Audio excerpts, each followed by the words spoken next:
Hey everybody, Sarah here. So today we are going to do a book review on a book that you guys voted for on my community tab. Granted, I know that none of you knew exactly what you were voting for because I was purposely cryptic because all of the books that we had as an option had different colors on the back. And so I chose based on the colors and you guys picked the black background. So this is the book that we will be reviewing today. And if you're wondering why I look like I've gone crazy, it's because of this book. It's because of this book right here. The book is called Corn Snake Complete Care Guide on Everything You Need to Learn About Corn Snake Behavior, Food, Feeding, and Lifespan.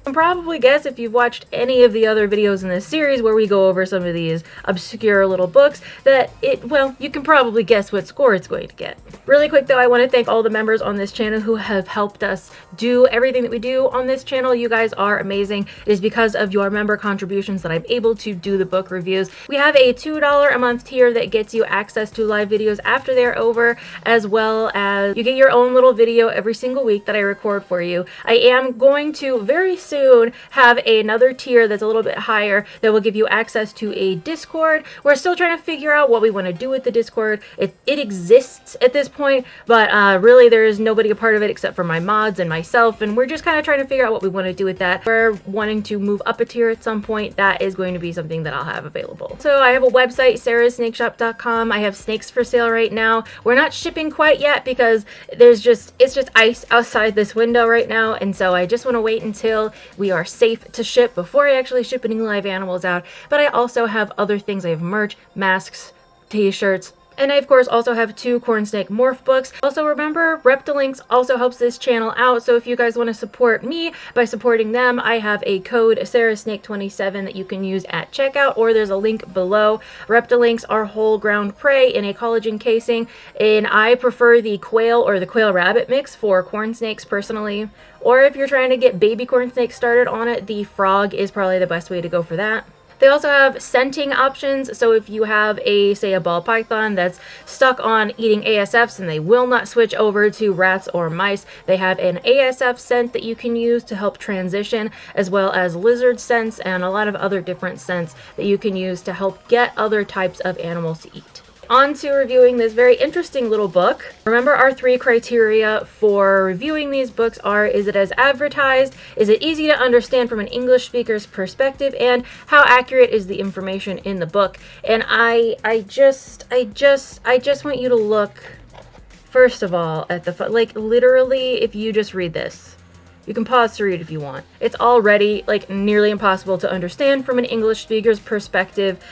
The words that they use, like I am sure that someone from a different language typed something up and it was maybe just put into Google Translate or something and then printed out, and this never works out very well. It makes things make zero sense at all when you're trying to figure out what they're trying to say. Like, yeah, some things are sort of synonyms, like being captive is also like being in bondage, but like you don't say your corn snake is in bondage, which is something that they do say in this book. It's not a word that we use for that. And so for that reason, for the English speaker understanding, it's gonna get a 1 out of 10. It's barely readable in my opinion. Anybody who is trying to read it, like even little kids, aren't going to be able to understand what's going on in this book. I'm sorry. Is it as advertised? I mean, it advertises itself as the like complete guide for everything you will ever need to know about corn snakes, but I don't know if you remember what a 10 out of 10 book looks like. Hold on, I'll show one to you. A lot of people have this book. This is by Bill and Kathy Love. This is a 10 out of 10 book. Look how thick that is, how small the font is. There's pictures, there's definitions in the back. There's a ton of amazing information in this book. This tiny little thing, I'm sorry, is it's not gonna cut it.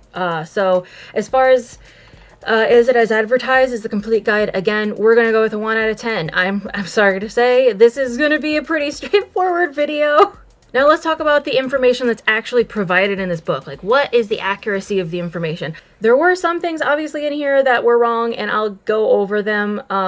They were wrong enough that they are definitely going to knock off a lot of points. For example, even on page 4, like we're only on page 4, and it's already saying that corn snakes, I'll just read this corn snakes need practical toxin and assist with controlling populaces of wild rat bugs that harm yields and spread illness. See, again, I can't understand what's going on, but it literally in the very beginning, corn snakes need a toxin, which I'm assuming that they're trying to say that corn snakes need venom, which is 100% incorrect. Corn snakes do not have venom.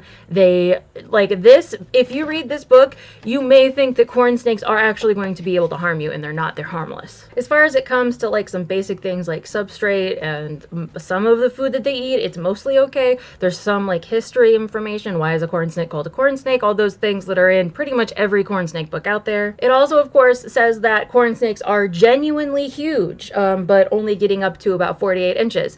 I don't know if they understand what huge means, but huge, if you're talking about a genuinely huge snake, I would be thinking something more like reticulated python. Like, you could even maybe say that a very, very large boa constrictor is like huge, but corn snake doesn't come any close to being like anywhere close to being huge. So it's kind of, it just doesn't make sense because of the way that it's translated. It makes absolutely no sense at all.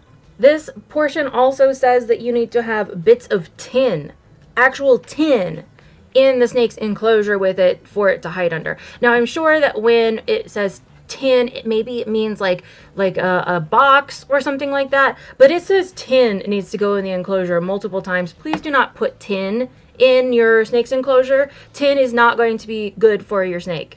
Tin is a heavy metal, and it can cause a lot of issues, especially for small animals. Anytime that you're dealing with heavy metals, you do not want to build up of those. You do not want to expose your animal to those. So that's going to be a no.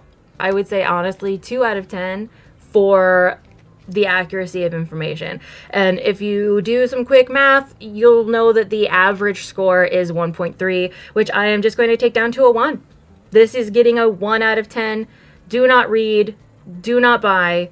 I wish I hadn't wasted my members' money on this because this is not a good book. However, this is going to be going to somebody next month, and that also reminds me I need to give away last month's book. If you'll recall, we actually had 2 books that I was going to be giving away from last month. This book, which is the book that was actually reviewed, very good book for children, which is why I also added this book that's going to go home with it. Also a wonderful book for children, and I am also going to add the names of the people who commented on the video for this book, which I did before Christmas, and was hoping to actually give away to somebody who could maybe give it to their child for Christmas, but the person who won it never contacted me, and so it's being passed on to the next person that I'm going to pull out of the hat along with this book. Taking the names, this is the hat that I have. It's just a beanie. Anybody that likes PewDiePie might recognize the beanie. My brother got this beanie for me for Christmas.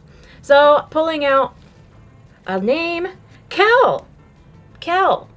I don't know if you can read, but there's Kel. I don't think Kel has won anything yet. So, awesome, Kel. Please send me your information. I have my email down below if you want to send me your shipping address. It can also be somewhere that you can go pick up. It doesn't have to be your home address. There are a lot of people who I think are concerned that, oh, I'm giving my home address to a stranger. If you would rather pick up at a USPS somewhere, that's perfectly fine, whatever address you'd like to give.